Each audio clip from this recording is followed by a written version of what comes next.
Bom, eu acho que, em primeiro lugar, talvez tenham simplificado, enfim, a fala do Barroso, né?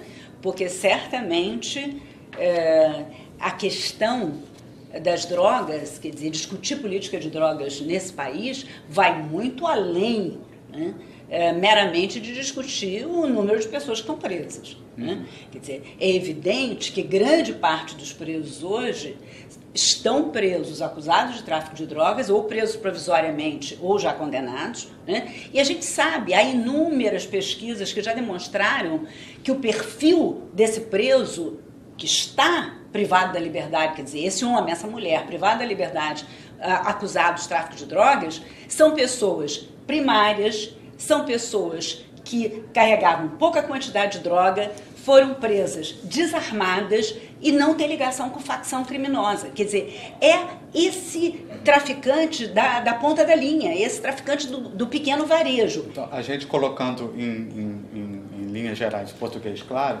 você é a favor da descriminalização. Não, eu sou a favor da legalização de todas as drogas e sou a favor da legalização da produção, da distribuição e do consumo de todas as drogas. Quer dizer, eu acho que, Marcelo, a gente, enquanto sociedade, né, a gente deixa a hipocrisia de lado e admite que o uso de drogas faz parte da história da humanidade. Né? Quer dizer, homens e mulheres, através dos tempos, nas mais variadas sociedades, usaram drogas. O que a gente precisa se preocupar é com o abuso da droga. Né? Quer dizer, o que a gente precisa é campanha de informação, a gente precisa esclarecer o nosso jovem. Não é um incentivo ao uso da droga. De jeito nenhum. O jovem precisa saber, não é, que a droga que ele usa, não é, pode dar prazer, mas também pode trazer danos. Então, é isso que a gente tem que fazer, a gente tem que informar. Agora, enfiar a cabeça dentro da terra como um avestruz e, sabe, ignorar que o jovem vai usar droga de qualquer maneira. Né? Ele faz parte da juventude, a experimentação. Então, o que a gente precisa é, enquanto sociedade, deixar a hipocrisia de lado, ter coragem de enfrentar essa questão, né? Informar, fazer campanhas. E só para terminar, Marcelo, quer dizer, claro que eu quero dar espaço para análise, mas eu quero lembrar o seguinte: o Brasil é vitorioso na redução do uso de tabaco. Nos últimos 20 anos, o Brasil reduziu em 65% o consumo de tabaco. Mas não se proibiram, né? Não se proibiu a venda de cigarro, mas se investiu pesadamente em campanha de esclarecimento.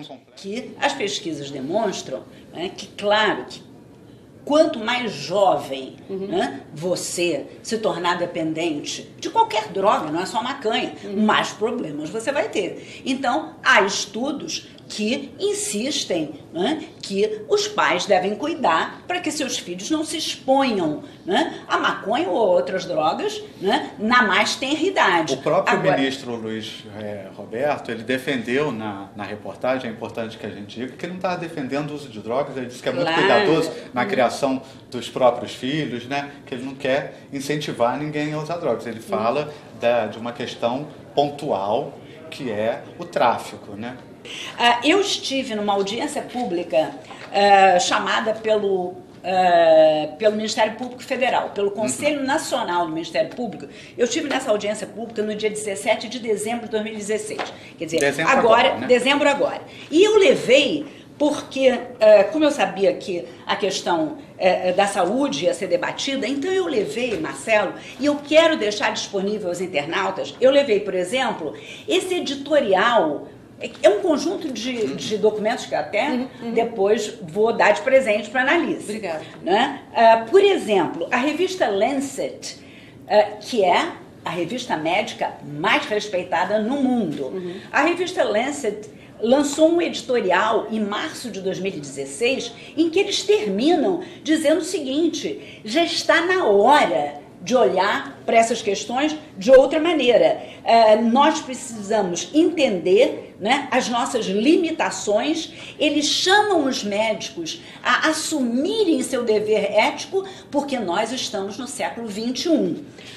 enfim, e chamando a revisão de toda a postura em relação a isso. Depois, aqui tem um editorial de novembro de 2016 do English, do British Medical Journal. A mesma coisa, né? Eles dizendo o seguinte: no ano de 2014, que é o último ano que teria números confiáveis, um em cada 20 adultos no mundo usou uma droga ilegal.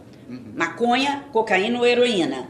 E, mesma coisa, eles dizem está na hora de rever a guerra às drogas. E aqui, enfim, tem a decisão do CREMESP, do Conselho Regional de Medicina de São Paulo, né, em que o Dr. Mauro Aranha, que é o presidente do CREMESP, muito corajosamente, ele soltou uma nota pública, e aí falando da descriminalização do porte da cannabis.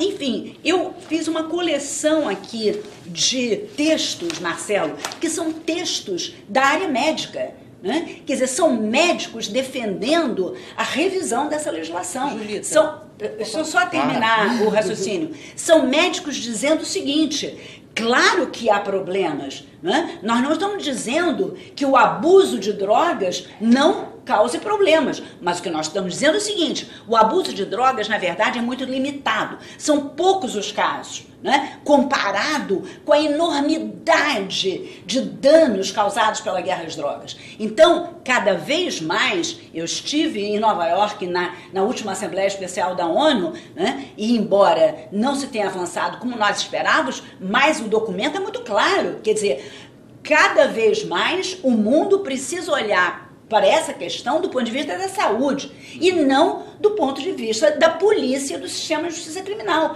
Veja só, aqui, olha, um outro trabalhozinho que eu vou deixar disponível aí para os internautas, uma avaliação do impacto da legalização da maconha em alguns estados americanos que já têm tempo para esse tipo de avaliação. E a avaliação é a seguinte: houve mínimo impacto no uso em qualquer faixa etária. Quer dizer, a legalização da maconha para fins recreacionais não teve como resultado um grande aumento de usuários. Não houve redução, não houve grande aumento de consumo. Acidentes com vítimas fatais diminuiu. Acidentes de trânsito, porque as pessoas usavam muito mais álcool. Então, os acidentes tinham muito mais vítimas fatais. Agora o pessoal está usando maconha, em vez de se embebedar e sair, né, em velocidade com o carro e matar alguém, as pessoas estão usando maconha e a tendência é não haver acidentes graves com vítimas fatais. Você considera que tem algum modelo em que o Brasil poderia se inspirar, ou modelos eu em que países? Eu acho que as sociedades vão encontrar seus próprios caminhos. Agora, eu gosto muito do modelo do Uruguai. Né? O Uruguai legalizou a maconha para fins recreativos, fez uma licitação, escolheu 3 empresas que estão plantando em terreno do Estado com sementes escolhidas, né? Porque o Estado, o Uruguai, quer controlar a quantidade de CBD, THC. Então, as sementes que estão sendo usadas para o plantio no Uruguai são fornecidas pelo governo uruguaio e a maconha vai ser vendida em farmácia. O Estado tem controle.